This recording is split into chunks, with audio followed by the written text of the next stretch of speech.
There's a certain kind of person who feels different. When everyone else is panicking, they go quiet. When conflict escalates, they slow down. When things start falling apart, they stay calm. And you wonder, how can they possibly be like that? Are they stronger than everyone else?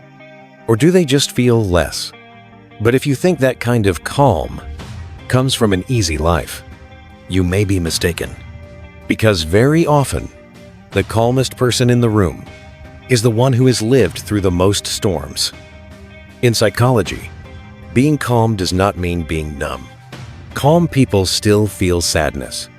They still feel fear. They still feel anger. The difference is this: they don't let emotion immediately decide their behavior. Between what they feel and what they do, there is a small pause. That pause protects them from saying words they can't take back, making decisions they'll regret it, turning a difficult moment into lasting damage. Calmness isn't the absence of emotion. It's the ability to move at a slower rhythm than the emotion itself. Psychology calls this skill emotional regulation. Calm people can notice, I'm angry, I'm scared, I'm overwhelmed. But they don't say, I am my anger. Instead of thinking, I'm a reactive person, they think, I'm experiencing a strong reaction. That small separation matters.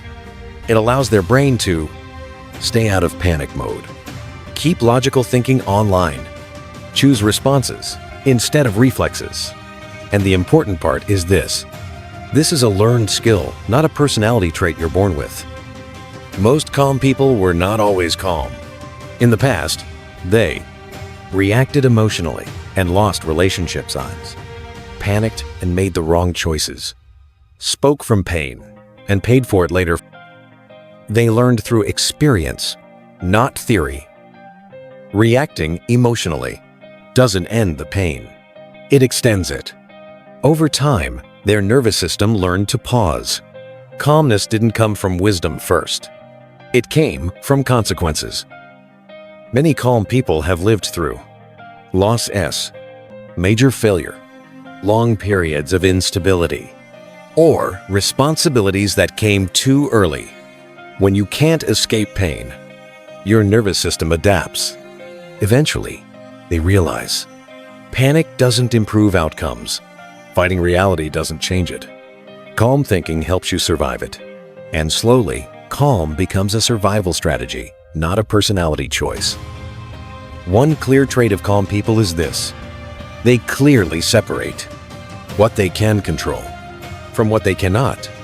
This usually comes after trying their hardest and still failing, fighting reality and losing anyway.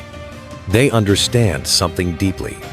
Some outcomes don't change, no matter how intense your emotions are. Once the brain accepts this, it stops wasting energy on panic. Here's a truth that isn't talked about enough. Many calm people are calm because they are exhausted by chaos. They know every outburst damages trust staff. Every panic drains the body. Every impulsive reaction leaves regret behind. So calmness becomes self-protection. Not to look composed, not to appear strong, but to preserve themselves. Calmness isn't just a personal impression. Psychology has studied it in very concrete ways. In one study involving 703 adolescents aged 15 to 18, researchers found something very important. Teenagers with stronger emotional regulation skills also had higher emotional self-efficacy, meaning they believed in their ability to handle difficult emotions. So what does that really mean? It doesn't mean these people feel less. It doesn't mean they are emotionally numb. And it certainly doesn't mean they don't struggle.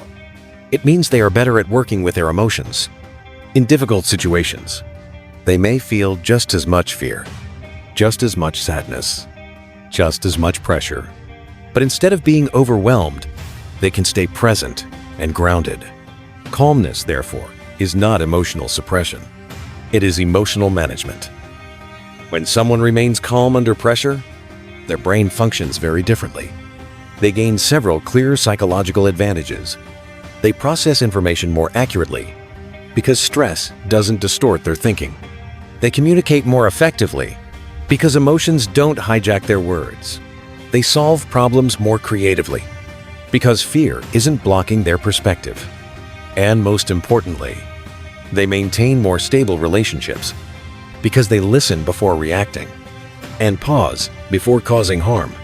Over time, this calmness leads to fewer unnecessary conflicts, fewer regrets, and deeper, more sustainable connections. Not because they are always right, but because they don't let emotions destroy what truly matters. If you're not a calm person, that doesn't mean you're weak. It may simply mean you haven't lived through enough yet, or you haven't learned how to stay with your emotions safely. And remember this, people who remain calm are not people who were never hurt. They are people who were hurt enough to understand that calm is the deepest form of self-respect. This channel isn't about becoming tougher. It's about learning to stay with yourself more gently. If you'd like to continue conversations like this, you can subscribe. So whenever you need to slow down, we can meet here again.